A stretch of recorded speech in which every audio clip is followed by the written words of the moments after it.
Turn to the teacher. Turn to the teacher. Turn to the teacher. Turn to the teacher. Turn to the teacher.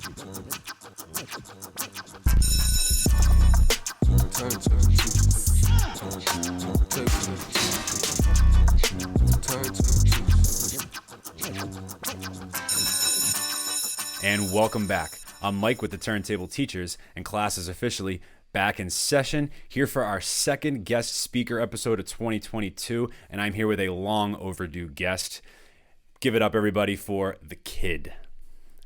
My man, how are you? How's things going? Very good. How about you? Thanks for having me on. Of course. No, it's a pleasure having you, man. Like I said, it's been a little while. We've been in communication now for what, probably a year, I would say? Yeah. Through those DMs, Instagram. Yeah, Instagram DMs, right? The best way to, I guess, talk and get in touch with people. Yeah. So it was interesting. I don't usually ever talk about this. I kind of get, we were talking about this a little bit. Like, before I do these, for some reason, I still get anxious every single one, and I nitpick everything. And I was really I was driving me crazy of what I was gonna wear. I know that sounds crazy. What I was gonna wear for this interview. I know you can't really see much of it, but I noticed it.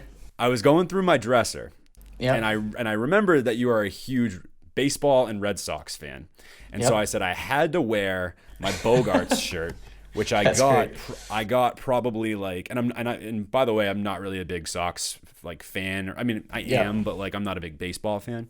So I found it at the bottom of my dresser, and I was like, I gotta wear this, I think, for that's for great. The kid. And appreciate it. Well, and lo and behold, you got the Red Sox hat on. Yeah, it's not the fitted. I can't find my fitted. I'm usually a fitted guy, but I had to put on a hat for this. I love it.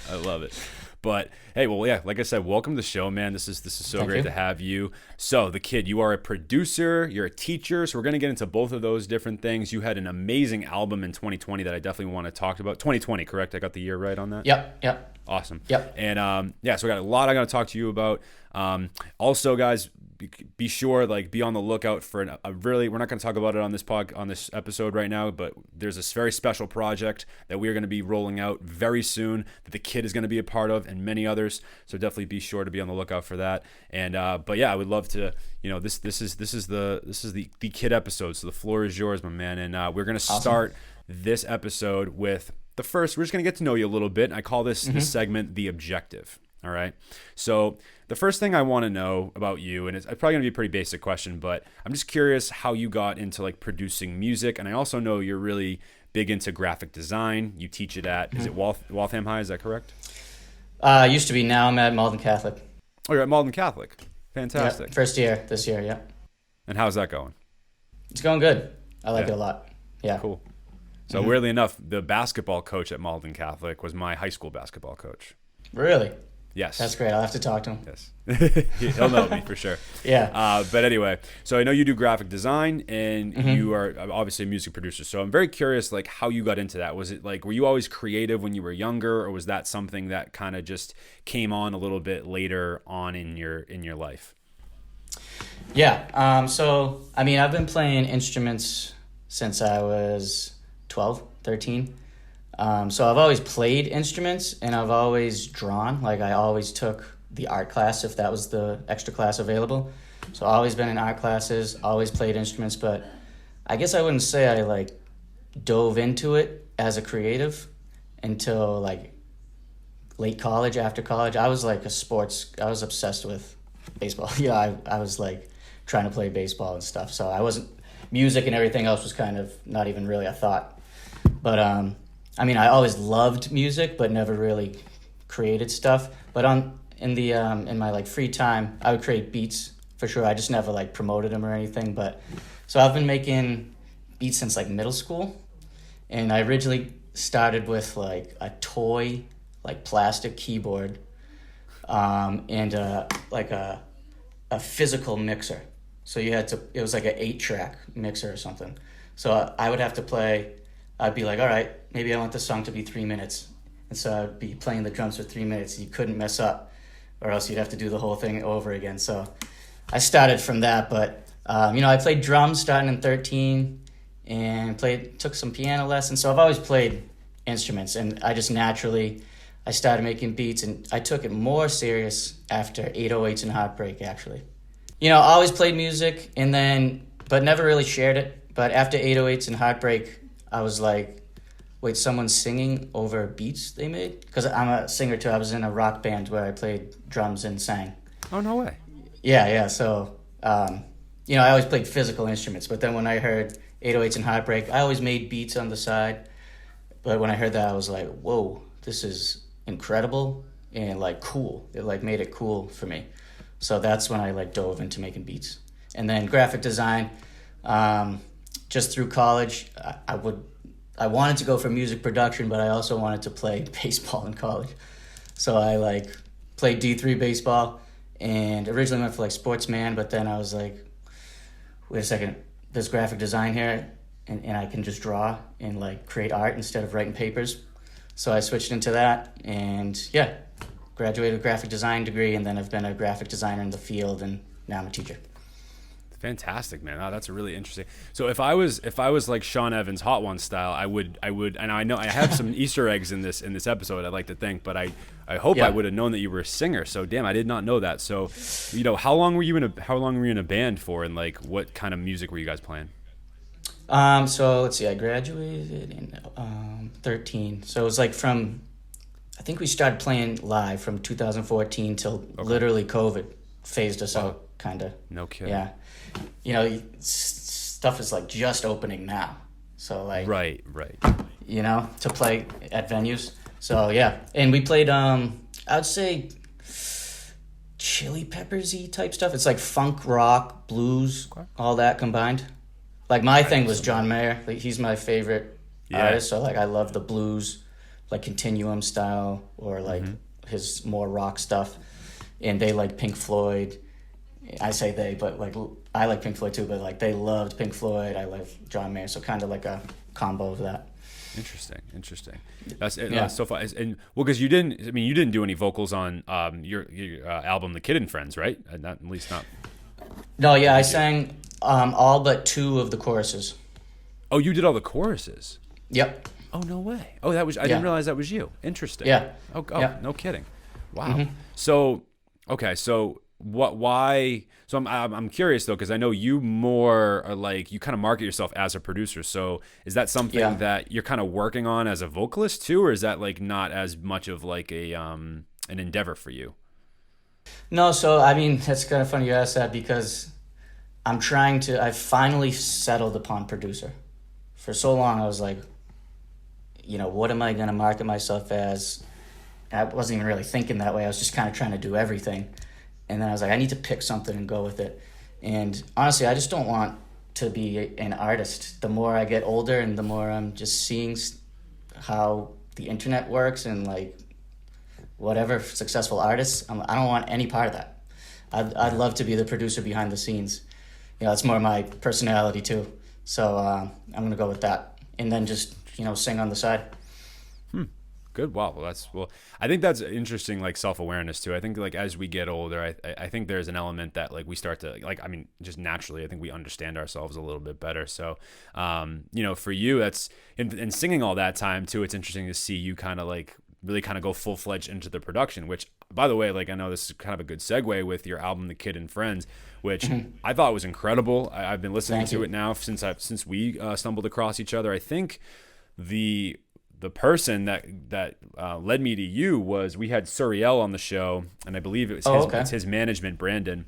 Shout out Brandon. He's the one that reached out and when we were promoting Suriel's episode, and he's like, "Oh, you need to reach out to my boy the Kid," and I was like, "Okay, that's awesome." And then we got to start talking, and what struck me right away, and I hate to jump to this, but I don't want to bury the lead.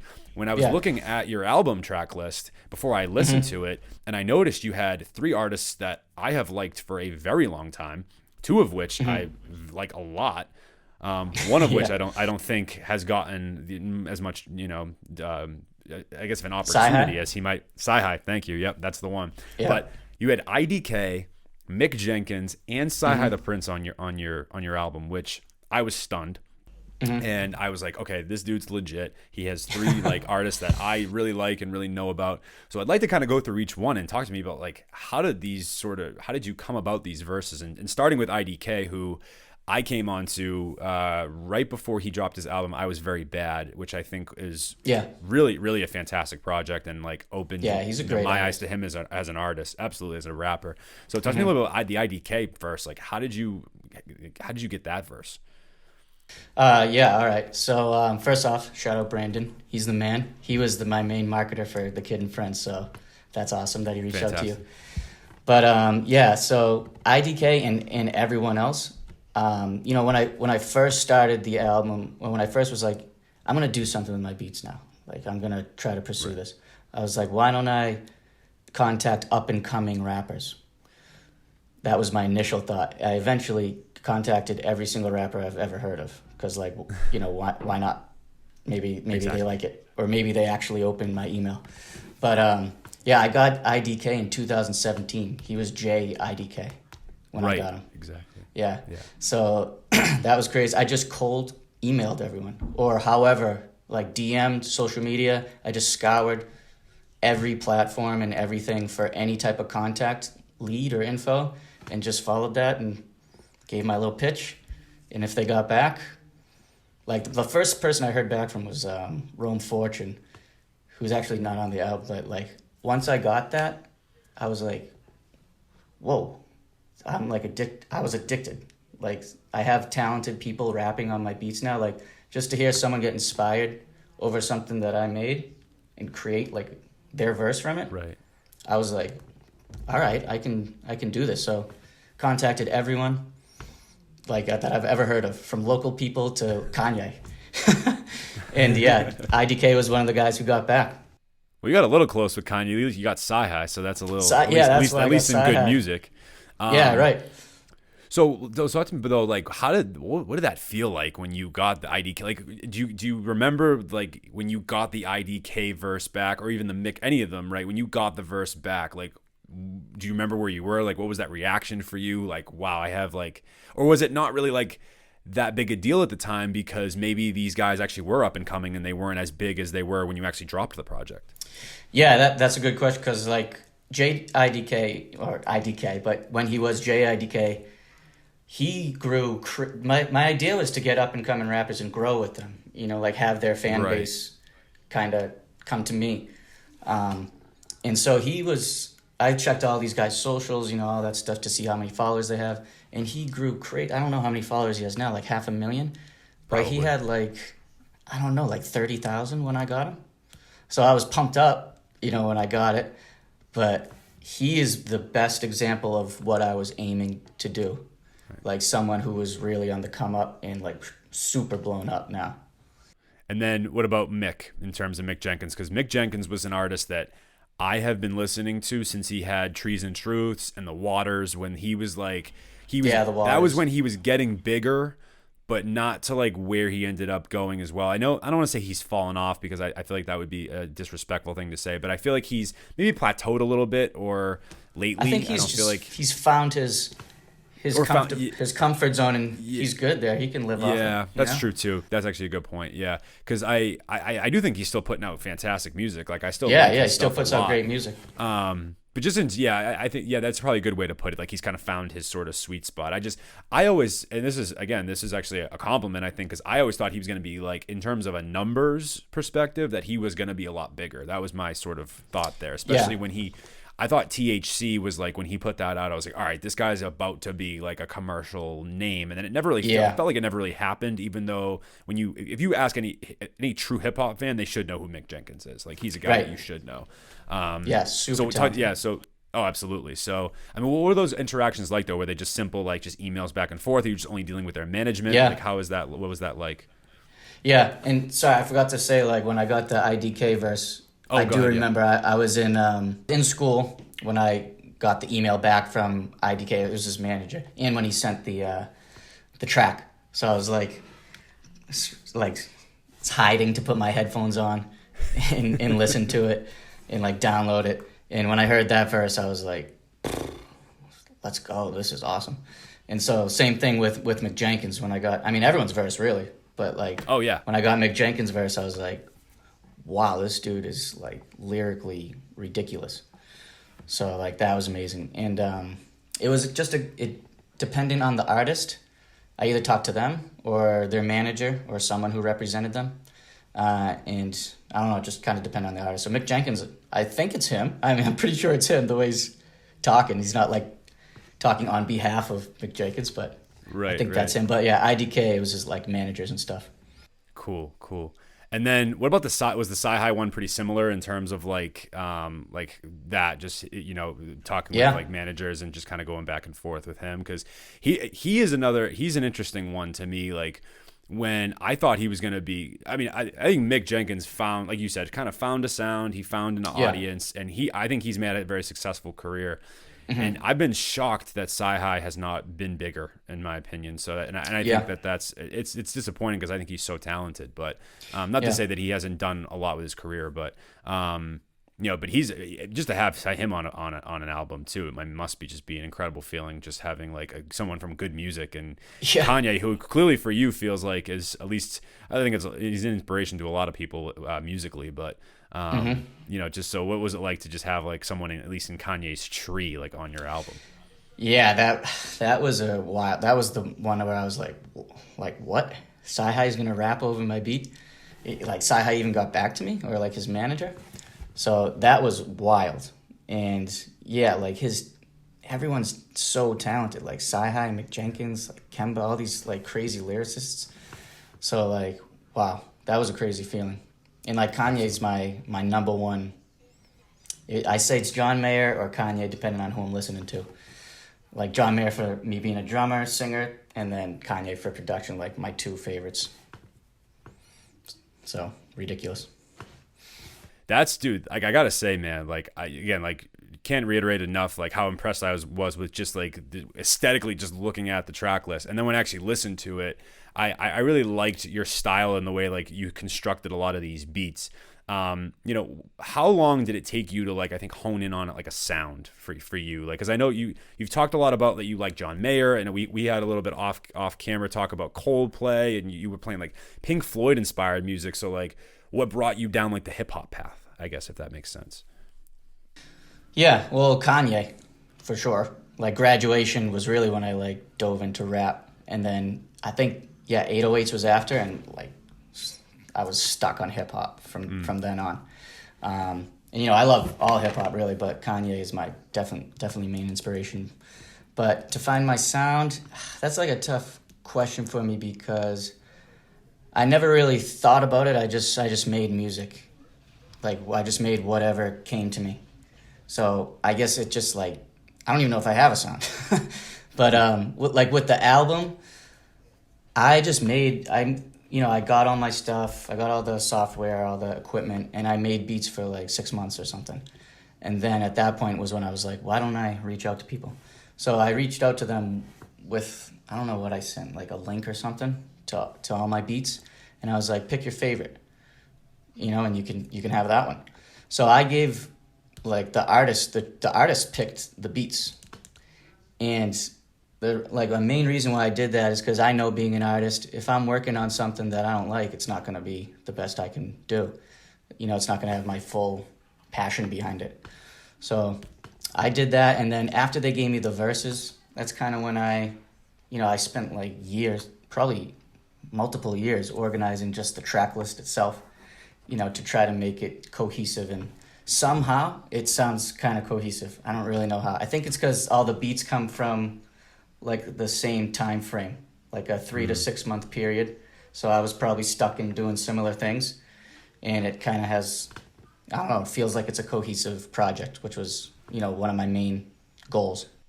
Well, and I rightfully so. Like, I think that's a big stamp for it in terms of like why I think I gravitated towards it, especially at the beginning, was that it did seem like it had a cohesive sound. And it's funny how when you look at the end product like that, like I didn't understand how much probably work went into it. And we even talking a little bit of this off air too, of like how much work it probably went into creating this project. So you're telling me you had a lot of the verses from 2017 and the album didn't come out till 2020. So it's amazing, like, to think about. Like, I think it is for a lot of, I think any sort of, when you think about movies, music, you know, art, any kind of art, I think, or creative piece, like it's understanding what goes into it. Even with something like podcasting, where everyone thinks they can podcast, and that's fine. Like I'm not saying that it's like what I do is like, or what we do over here is like, you know, groundbreaking, or like nobody can do it.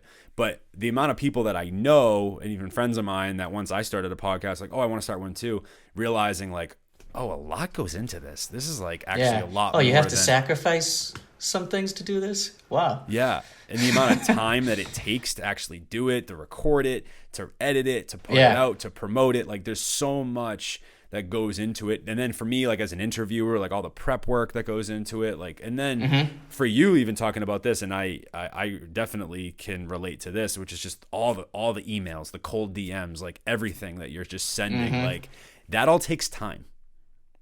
And you want to craft it in a way that like people would actually respond to it. You don't just want to, and the easy way out is that takes time too. Yeah. The easy way out is like, hey, listen to my beat, listen to my music, you know, like, right. Yeah. How often do you get like a response, you know, for when you just say that, you know, like the people that I tend to, when people submit music to us, like the ones I tend to hear and like want to gravitate towards are the ones that have like at least, you know, a header or like or at least a professional email behind them, right? Like if someone just DMs us and is like, yo, check out my track, I'm like, okay. Like, yeah, exactly. Yeah. For anybody listening to this, if you're an artist, like, don't just say, yo, check out my track. Do not do that. Like, send a professional that's super email. Important. I'm constantly, I try to have a default, like, set email thing to go off of whenever I'm doing any type of project, and it never stays the same between emails. I always like reread it and I'm like, I should change this word, and try to like word it better every time. Yep. Absolutely. 100%. Well, dude, like, congratulations on it. Just a fantastic body of work. I think you have really something special there with that project. And I'm still going back and listening to it for sure. Awesome. It's definitely a track an album, that I really like. I do want to segue a little bit, and we'll still talk about the Kid Friends a little bit on this segment, but here I have pop quiz for you. So this segment is going to be exactly what it sounds like. It's rapid fire questions that you're just going to try to give me. You're just trying to give me the most simple, short answer as possible. If you have to elaborate on certain things, that's fine. But of course, like, you were not prepped on these questions. I did give you a loose idea of the other things I've said, but these are going to be out of left field. No pun intended with your baseball. Yeah. All right, you ready? I'm ready. Okay. I think. So, is it true that the Kid and Friends was actually on a Grammys ballot in 2020? That is a great question, and I'm so glad you asked that. So I can't be quick about that one. Dude, I knew that one wasn't going to be quick. The rest will be a little quicker. So go ahead. Yeah. Like, I'm pretty sure. But I don't want to, say any names or whatever, but every marketing is full of, I don't know the word, fishy people. Sketchiness, marketing. So I've been through every scam you can possibly be through. But I'm pretty sure that was legit. I did, at that point, I've been through many scams. So, but people think it's bigger than it is, because anyone can submit and be on the Grammy ballot if someone from the committee does it for you, or like nominates you or something. But obviously I wasn't going to win. I was on the ballot, so I think. But, the people who vote for these, they're seeing my name and they're not even looking at it. So apparently I was on the ballot. But sorry, I gave a wicked long answer. No, that's really interesting, because I was in my research, I noticed that you might have been on the Grammys ballot, and I thought that was because I saw you promoting that a little bit a couple of years ago at that time. So very interesting. And it's good press too. Oh, hell yeah, of course. Is it true that you did all the graphic design for Kid and Friends? Yes. That's a nice quick answer. Yes, that is. So my personal favorite track on The Kid and Friends is actually Dark with Mick Jenkins. What is your Awesome. favorite song off of The Kid and Friends? I know that's tough to like pick like, you know, one of like literally one of your Yeah. children, you know, like out of this entire list. But which one is your which I think song is your mine- favorite if you had to choose? Dark is up there, but I think mine is gonna be Prayer. I think that's my Ooh. favorite. With Yeah, Science, Science and Daddy-O Smooth. which is hell of a name, by the way. Daddy-O Smooth. Oh yeah, yeah, he's the man. He's awesome. He's all throughout the album. He's like a friend of mine. We grew up in the same town, so That's he's awesome. incredible. I figured Yeah. that. I figured that. Yeah. Yeah, that's incredible. I love that. Excuse me. All right. So, cartoon art that you're most proud of, like the best cartoon art you think you've ever made. I'm gonna say I'll go with the "You Can't Get This Money" music video, cause that one I incorporated like some camera motions. I got a little bit better at lip sync, and like the money falling at the end. So Super cool. I'll say that one. Cool. You alluded to this a little earlier, and now you get to go in a little more in depth. And we even talked about this a long time ago. Biggest scam you've ever witnessed or been subjected to in the music industry? Oh man, I don't even know if I want to admit this. I've been through like every scam. I'll just say as a whole, and not to throw like the good marketers, like there's good marketers out there, but I'd say marketing was my biggest scam. I never actually marketed. It was either a scam or I just shared on my social media to no one, to just my friends. I'm talking about digital marketing. But other marketing, like working with Brandon and Show Off Marketing, he's awesome. If you're from Boston, work with Brandon from Show Off Marketing if you can. He's great. He's more of guerrilla marketing. And in person, I got connected to so many people. To you, like he's the man. But like every digital marketer, Yeah. that was my biggest issue. Fair enough. Favorite Massachusetts artist right now? Like first that comes to mind. I'm going with C4. I was just saying, I you got a do? track with him coming up, so yeah. Oh, that's awesome. He was on Shane Dillon's album recently, and that's how I came onto him. And he's done some work Yeah. with like Clark D, so I know him. I know of him. I've had a few interactions with him just in DMs, but like I've never met him. But he's very not only unique, but I think he's super talented. Super talented. I saw him perform. I don't know if I reached out to him or if I saw him on Instagram or live once, but I've seen him live now. I've never seen like energy like that. Like I watched him, I was like, I need to get a feature with him because I think he could blow up. Dude, C4 is amazing. I think he's he's like up next in terms of like Massachusetts artists that people should be looking at.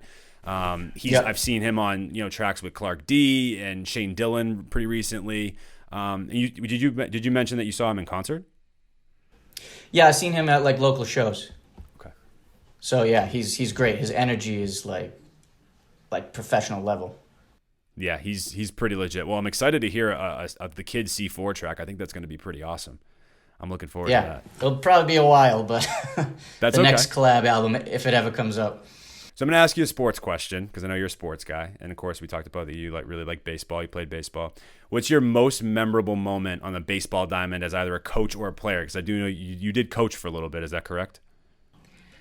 Yes, coached softball and baseball, but not anymore. Yeah. But I'll say I don't really have a great standout memory, but I'll go with like I hit a home run when I was 11 years old on Father's Day. So that was a cool one. Awesome. Really cool. Yeah. Reason why I don't like baseball, I was the player that literally like you'd stick out in right field and I'd be like picking daisies because we had two lefties in the entire league. So that no balls ever went to right field. Like no one was hitting it like opposite like field. You know what I mean? I know. Not at that level. Yeah. No, not at all. That was I wasn't a home run hitter, by the way. I only hit I think I hit 2 in my whole career. So made it even more special. Yeah. And my last question in pop quiz is I could ask you who your favorite Red Sox player of all time, but I'm actually curious to hear who's your least favorite Yankee of all time. Ooh, love that. It's got to go back to like the 90s, 2000s. I can't say Jeter because I respect him too much. I don't know, like Chuck Knobloch, Paul O'Neill, Scott Brocious, all those guys. Maybe Gardner right now. I don't like Gardner. No. I'll go with that. Cool. But he's not, I don't know, he's like after the whole rivalry. I'll go with Paul O'Neill. Paul O'Neill. Cool. Yeah. Well, congratulations, the kid. You made it through pop quiz. Pretty unscathed. You did well. Thank you. Couple of Zoom hiccups, but we're okay. We're back in it. Yep. So now we're going to get to the main lesson. So this one, I want to talk to you a little bit about some of the things that you're really passionate about and that you really care about. And I know there's a couple of different things that we've discussed off air that are really, you think are important to you or things that you're pushing right now. But the first I want to do is talk a little bit about, your graphic design course. I was just curious, like, if you could explain, like, the class that you teach and, like, what it kind of is structured like for, like, if let's say if I was a student, like, what would my typical day be in your class? Yeah, okay. So at Malden Catholic now, I teach, it's pretty much just a beginner Photoshop class. So I just go through, like, beginner Photoshop tutorials, teaching about layers, all the different tools. That's that class, Photoshop. Then there's digital design. But it's I love teaching that. I mean, I love teaching all these classes, but that one's great because I have freedom to work within. I was told just like teach them anything you want, within the Adobe suite. So I teach a little bit of Animate, a little bit of Photoshop, a little bit more advanced in that class, Illustrator, and I haven't got to InDesign yet, but planning on making some lessons in there too. Awesome. And in terms of, I think this is an interesting question, and I think, we can have a little discussion about this, but, how do you think schools have done in terms of like adapting to the times and like offering some of these new innovative like courses at schools? Because, I think these are like jobs that, are really in the now, right? Like something like graphic design is going to be a super important job, I think, going forward. And like my school, I'm actually teaching an intro to podcasting class next year, which is, I'm really excited about. Yeah, it's great. I'm like really pumped about it. I've been writing the curriculum for it all year. Like, do you think schools have done like a good job, in your opinion, of like offering courses that are like more appropriate to today's world, and like how can they maybe still improve if they haven't? Because I know you've taught in a few different districts, so I'm curious, like, as you've kind of gone through your career, like, what have you seen with schools as they've kind of adapted towards, like, again, sort of trying to be a little bit more in the now with, how our world is? I think they've done a great job overall throughout all the districts. I always tell the kids, like, I graduate, when I tell my little spiel about myself, I'm like, I graduated graphic design degree, and I didn't see Photoshop. I didn't even know it existed till like I switched into graphic design my sophomore year. So that was the first time I worked with Photoshop. And, you had to buy it after I graduated in order to have it on my computer. These kids have licenses through the school now, and they just sign in with their email and password, and they have the whole Adobe suite at their fingertips. So I'm like, this is wild. Like, you guys could, if you love this, take advantage of it now. Like, really focus on it, because this is a really amazing opportunity, because once you get out of here, you have to pay for these things. Right. So just what the schools offer is incredible now. I completely agree. I think just like, because my school, for context, like they reached out, like, or my administration like reached out to me being like, oh, we heard you at a podcast. Like, we've been trying to kind of integrate something like that into the school. Like, would you want to teach it? Like, teach it as a class? And I was like, oh my God, that's amazing. Like, I never would have thought to even bring it up, because I didn't think like anybody would care enough to even be like, oh, like, we should teach this. And I think it's good for us as educators too, to like, because I do like English, of course, like it's definitely a subject that I'm passionate about, but like if I'm, if I have to teach books and literature all day, it just can be a lot. So for me to like be able to balance that next year with doing some English courses and then some podcasting courses, it's going to be great. So like, I think even as teachers too, to like be able to show the kids, like show our students like different passions we have in our own lives, so that we look a little bit more like regular human beings to them than just like their teachers, because there's such that like barrier sometimes with like, oh, my teacher's like not a person, like he or she just sleeps here like at night, Right, exactly. Yeah, I mean, going off that, I believe I'm teaching music production next year. They're offering it as like intro to music production. So good for you. I'm like, what? That's incredible. I get to teach this, like, and have fun with these kids, showing them what I know. So it's awesome. I mean, people can make money from these things now, right? Like, podcasters can live off that. So why not teach it? I know. I think that's so amazing. I mean, congratulations to you too. That's so funny. I'm glad I brought it up because it's really cool. Like when, like now that it's kind of the cat's out of the bag that, I have the podcast and that I'm teaching it next year. All the kids are like actually interested in the podcast. Like now, you know what I mean? They're like, oh, like, what do you actually do? Like, that's so cool. So I think it humanizes us a little bit more, but I think you're able to make some of those like really, some of those better connections with the students. When they really understand you as a person and like what you actually enjoy versus just like, all right, like this is a subject that maybe I don't care about as much, or, some kids do like English or like math or whatever. But I think the more like elective type classes that we can offer students, I think is going to keep students more in school. You know what I mean? And like not make public school like a trade school necessarily, but these are, I think it could almost be like that in a sense where like, we sort of lean off of some of the more, core academic courses a little earlier than like being in college. You know what I mean? I don't know, just a thought there, but I think schools are kind of going in that direction, and I think it's great. I really do. Mm-hmm. I think it's important. Me too. Me too. Yeah. Yeah. Yeah. Like when you mentioned trade school, like if I was to make a school, it would be, probably all, mostly trade. I feel that's the best way you learn, like by doing it. Right. But even these like all these new electives now, it's awesome. Yeah, for sure. That's fantastic. Well, congratulations on the intro to music production. I think that's going to be great. I think you're we'll see. Hopefully, yeah. Well, you'll be a great teacher with it. I can only imagine. And, and you're talented clearly. So the kids need to see the kid and friends, man. They gotta right. I'm not going to show them that. You don't show them the album? I think I showed like one kid who would like come to after school help and stuff, but I don't want to show that to students, I don't want them to hear that and then Fair enough. I don't know what's going to happen. Fair enough. Plus you're at a Catholic school, so you never know how that's going to work out. Right. Switching gears slightly here, and I'm very curious to hear your sort of mentality on this. You once mentioned to me in a conversation we were having like almost a year ago now to quote unquote embrace the long game. I'm curious to see could you elaborate on that a little bit? And like, why is that a mindset that's important to you or something that you think about a lot, like embracing the long game? I'd love to hear your thoughts on that. Yeah, I mean, that's only a thing that came with experience and getting older and just realizing if you don't, first of all, you're never going to succeed in a quick game. I mean, slight percentage of people do, but the majority of people, it takes years before you actually succeed.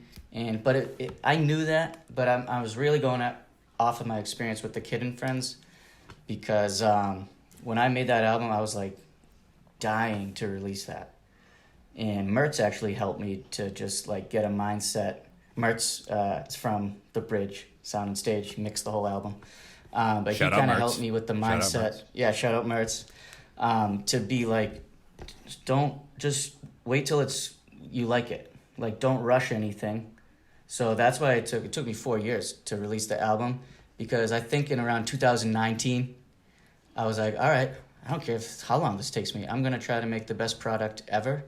And I don't care if it takes 2-3 more years. I'm just going to take my time. And it took like pressure off.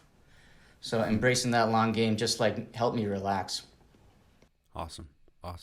And I think two ways that you're really starting to expand your brand and like your I guess place in the music industry is I think you've been really a proponent about two platforms or two kind of types of avenues, which would be things like Discord and NFTs. So I'll start with Discord, and I'm curious to hear your thoughts on, because I know you run a Discord community. Is that correct, or like a channel? Yeah.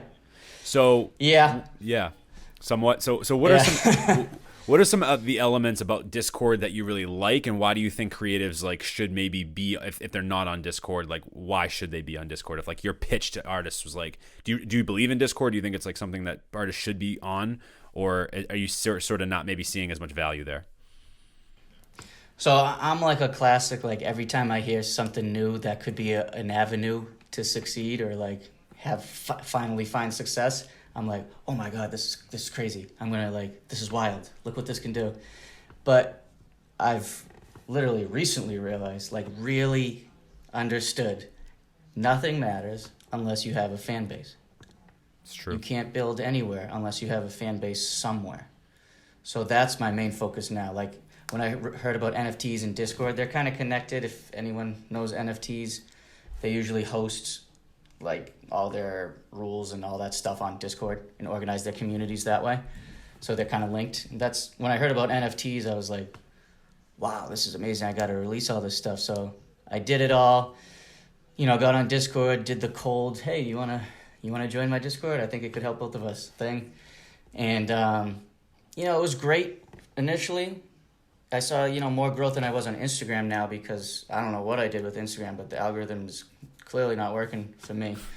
But, but like, once again, I'm at a standstill and I'm like, oh yeah, I have no fans. I need to build up a fan base. I need to invest in marketing.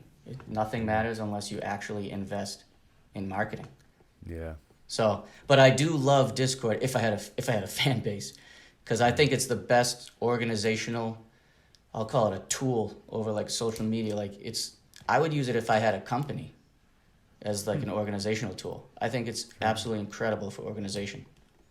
It's admittedly something, and that's kind of the reason why I almost wanted to ask you that too, because it's something admittedly that I should go on more and you to try to utilize a little bit more, but I don't, because I've heard so many things about it, like people saying that it's something that I should be on and that we should be on, but there's also the problem too. It's like there's so many platforms, you know what I mean? Like I had a guy that works really closely in marketing, who's really smart in this game.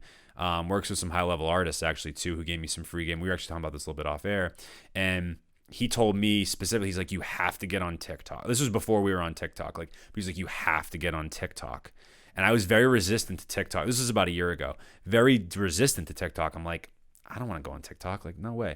And I have seen some growth there a little bit, but I find that like, there's so many platforms, it becomes a lot to keep up with, right? Because like if you're trying to do Instagram and then TikTok, it's just kind of exhausting to feel like you have to post in all these different areas and like different platforms. Like that's the one thing that I see as kind of a drawback with social media, where it's like it's hard to keep up with, I think, and especially in this day and age of digital marketing, it's really hard, to be on every platform all the time. It's and then every platform, like the way in which I think that they like the format of the videos is slightly different as well, so it's not. And he was even saying slightly different, right? Like, and again, I'm still kind of admittedly I do this sometimes, but I was told not to, which is like, he's like, don't funnel your Instagram videos to TikTok. Like, you have to actually make TikTok like content, videos. Yeah, I know, but it's just like,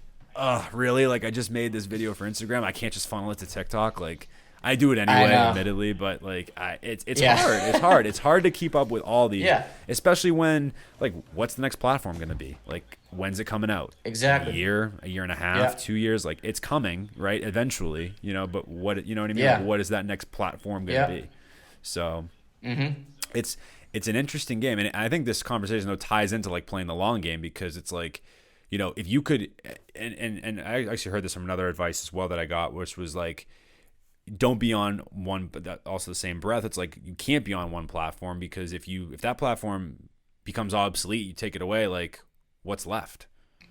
Right. Like our biggest platform is Instagram, but like, let's say Instagram was deleted tomorrow, like, we'd be like, I wouldn't say we'd be screwed, but like we'd take a significant hit. So it's you're right. Like, the long game is how you have to do it, because like if you make it big on one platform and then like that platform gets phased out, or like you just kind of get, I don't want to say forgotten about, but there's a potential that it's not going to like give you the longevity that you want. Right. Yeah, it's so overwhelming. Everything you're saying, I wanted to like go like this, snaps in agreement, but like, yeah, it's crazy. Like, I get overwhelmed. I see like Discord. I'm like, oh, what's this? Yeah, Triller. Have you heard of Triller? I have. Yes, I have heard of Triller. I've heard of that. I was like, oh, I think it said you could monetize your post or something like that, or get paid somehow. I haven't even looked at it. I just don't have the mental capacity right now to dive into something else. All these social medias are. Yeah. And plus, I've realized it doesn't matter for me right now. I need to establish a fan base first, somehow, like work with a Right. marketer on some platform. So, Yeah, and it's as long like, as you find something, yeah, oh, definitely. like one And platform. yeah, yeah. I think what's the phrase? It's like if you have 1,000 true fans, like you can make a living off of Yeah. that. Like if there's like there's Yep. books out there about that exact concept. But yeah, you're right. Like you can have an amazing song, an amazing album, an amazing piece of art, amazing movie, but if there's nobody to actually will ever read it, look at it, watch it, amazing book, right? Like you just it makes it hard when you don't have anybody to market it to, and that is the challenge, right? That is the definitely challenge. It's something that we struggle with still too. I know I think we've been better over the years at doing that, but it still is hard. It's not easy, right? I think the biggest thing is, that I find with at least with our platform is it's all networking. The more we network, the better our platform usually is at the end of the day, if as long as we network. So yeah, but you're right. I mean, as an artist, it's challenging. I mean, especially in a market that's very saturated right now. It's hard to stand out because like I said, like you have quality music. Like I wouldn't have had you on had you not had quality music. So like, and that's honestly upsetting though too, because it's like, all right, there's this really great album out there that like not as many people are tapped into as maybe like something that like doesn't seem like has as much value. If I could say something about that, like I actually just watched a John Mayer podcast talking about this exactly. Like people saying or telling him, I don't even know if he needs to, obviously he doesn't need to, but like to get on TikTok. And every marketer or everyone that claims they can market or whatever say, get on TikTok. That's how you're going to blow up right now. And I actually heard TikTok's going to move to a more Instagram thing recently, so you won't be able to blow up as quickly on TikTok soon. Gotcha. But either way, like what John Mayer was saying was, if you don't want to do it, don't do it.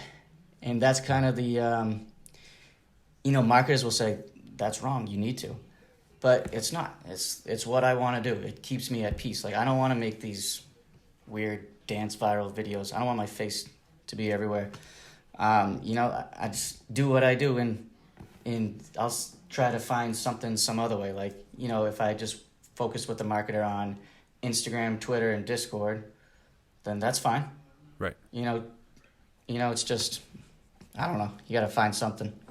I am quickly just a little bit curious, a little bit more on NFTs. So that's something that I am not familiar with at all. Don't know much about. Is that something that you're still like? I would say you think is important for artists to be like looking into right now, and how much have you looked into it as a producer? I would say 100% you should look into it, and I dove into it like super deep when I finally understood what an NFT can do for anyone, but specifically like an artist, musician, and a like digital artist or illustrator. But yeah, I've kind of put it on the back burner now because I'm now focused on trying to build some sort of audience if I can. But that's definitely like a plan. Once if I can get an audience, I'm gonna do everything that I've been trying to do, and NFTs is like definitely something I want to do. I'm trying to have my next collab album cover be one of the NFTs from a project that I'm working on right now to try to like incorporate both. Interesting. Yeah. I mean, I've seen some success with NFTs. Like I have a friend of mine, her brother is actually, I don't know if you're familiar, but he's a graphic design artist as well, Slime Sunday. Have you ever heard of him? Haven't heard of him, no. So he's like, I mean, he blew up. He's got like millions of followers, and he like made a lot of money on NFTs because he has like exclusive like, and my whole, and I was actually talking to some people at the gym about this. Weirdly enough, is I've oftentimes wondered like, okay, why can't I just take like a screenshot of it and be like, oh, okay, like I have the piece too. But there's something to do with, I guess, like the file type or however the actual like it looks. I don't know. He was the person I was with was explaining to me a lot better than I am right now. But there is some distinction that you can prove like, okay, this is the original. Yes. Kind of like how Yeah. you could say like a painting would be an original. Right, exactly. That's how I was going to describe it. Like, you could get a print of the Mona Lisa right now, but do you own the original Mona Lisa? Like, that's what an NFT is, and it's digitally proven through blockchain technology. That's what it Which was. I'm like- Blockchain. That's exactly what it was. Blockchain, That yeah. he said blockchain. I was not familiar with with the terminology. Yeah. So I might say different, like the wrong term at times. I'm probably like 90% there with understanding it fully. It's pretty complex. But yeah, it's if like, so what'd you say was your friend or someone you knew who was that graphic designer? Yes, it's a friend of mine's brother actually. Yeah. So like you said he had a fan base. That's why he made a bunch of yeah. money. Like if you have a fan base Yeah. and you're not making NFTs or looking into it, then you're I don't know, you should, because if you can make so much money and it's good for everyone. That's why they're so popular. It's like a win-win for the people who buy it too. It's like stock in the way I was going to do it would be like stock in me as a producer. Right. Oh, that's fair. Yeah, I heard about that as well. It's like, yeah, you're like this. If this attains value, like if I, let's say my next, say the kid's next album explodes, like it's gonna that first NFT that maybe they have is gonna be a lot more valuable than it was. No, I guess. Yeah. Yeah. I understand the concept. I find it very confusing from a sense of like I'm like more of a visual person. So like if I don't, I mean that's not visual, but like also tangible as well. So if I can't hold on to it, I have a hard time like, or if I can't consume it like in a way that makes sense to me, I think I struggle with that a little bit. I think that's where like the disconnect is for some people too with this. It's just Right. that. So, Yeah. So like to explain a little more, like you can get NFTs that are just like people appreciate the art. Like have you heard of Banksy? I have. Yeah. Like he sells them for millions of dollars because he has a fan base as an artist and people appreciate his digital art. You know, but the main reason why NFTs are like business people are loving them and like Mark Cuban and all these people is the underlying utility is the term they use it. They call. So like let's say you buy one of my NFTs. The utility is what can be written into that. It's called a smart contract. So when you buy my NFT, you like digitally sign that smart contract. So like what that smart contract is like any other normal contract. I can say whatever utility I want. So like if you buy my NFT, that's like your VIP pass to come to all my concerts. Or if you buy my NFT, you get a free sweatshirt. Or you know anything. It could be anything you want. Like you could put ownership. If you buy my NFT, you get 5% ownership in that song.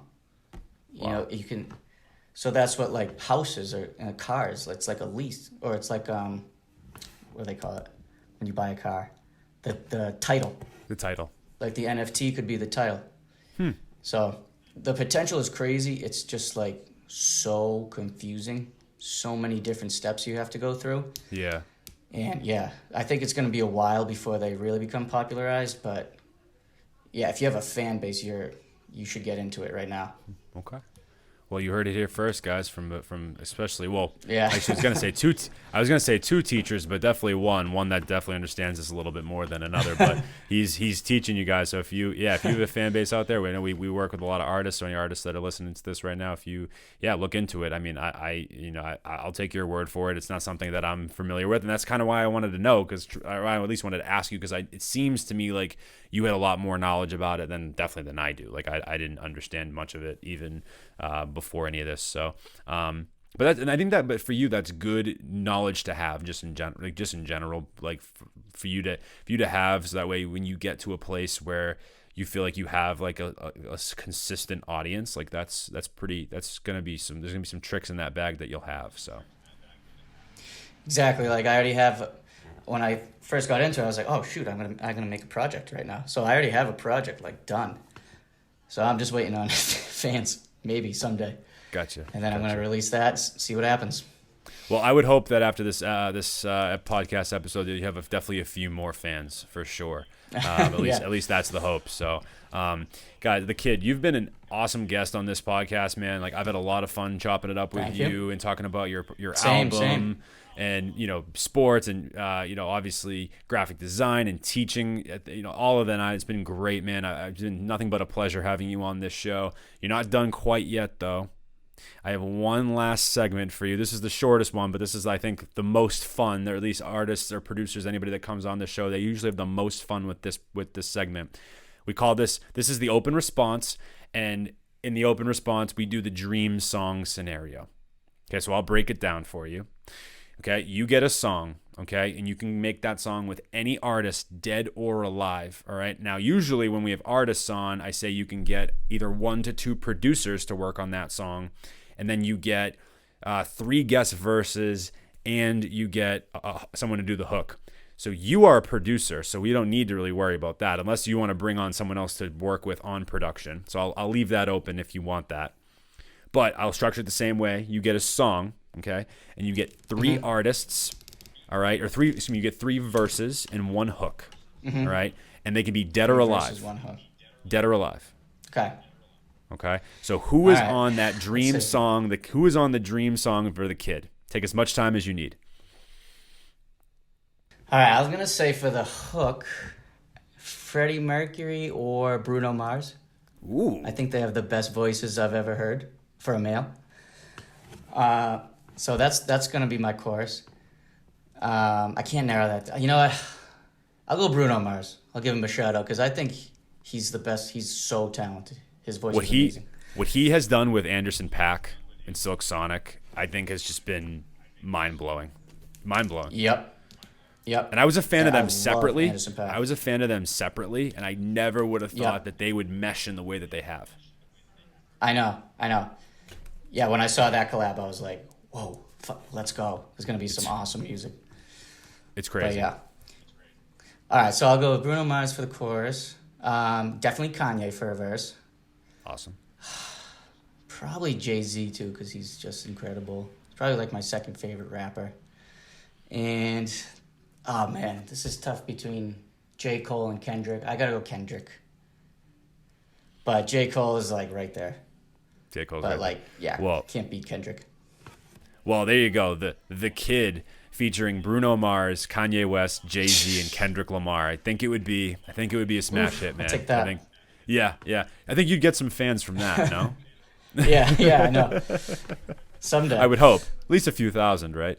Oh man, well that's a pretty star-studded dream song scenario. I love asking artists that question and producers that question because like I always love hearing the answers. Everyone's answers are just always so different or unique. Even if some people have picked Kanye and Kendrick in the past, like just thinking about how that would sound is definitely a lot different than what maybe like another producer or artist has chosen. So pretty cool, man. Awesome. Well, right. There you go. The Kid. That was a fantastic episode, man. I really appreciate you coming on here and showing us some love and being on the Turntable Teachers. And you are officially a Turntable Teachers alumni. So congratulations. Let's go. Awesome. Thank you. Yeah, thank you so much for reaching out and having me. This is awesome. Oh, of course. And last thing to do would be to plug away. So let people know where they can follow you and stream your music and all that. So I'll give you the floor to kind of plug. Sweet. All right, so at the Kid Tunes is all my socials.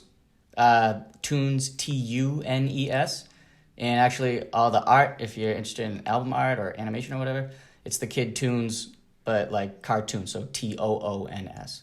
So at the Kid Tunes, I'm really on Instagram and Twitter. Discord's different. It's like a link, so you can find it through those ones. But what I'm really focused on now is selling beats through BeatStars. That's my main thing now, trying to build an audience for that. So thekidtunes.com. If you guys need beats, thekidtunes.com. Phenomenal. Love to hear it. And if you are a fan of the Kid just coming on to us for the first time, make sure you follow us at Turntable Teachers on Instagram and TikTok, and be sure to follow us at subscribe to our website, www.turntableteachers.com, and of course subscribe to the podcast on YouTube, Spotify, Apple, SoundCloud, wherever you get your podcasts. And without further ado, that's it. The Kid. Again, appreciate the time, and this was a fantastic episode. And again, like we said, be on the lookout. The Kid is going to be joining in on a big project that we're working on. And that was definitely a big reason why we had him on, and I think that is going to be an incredible thing. So we'll be hush hush about that for now, but be on the lookout for that pretty soon, I would say. And without further ado, thank you so much, man, for being here. This was a lot of fun. Yeah, thank you. This was great. All right, fantastic. All right, well, hey, I'm Mike. This is the Kid with the Turntable Teachers, and class is officially dismissed. Turn.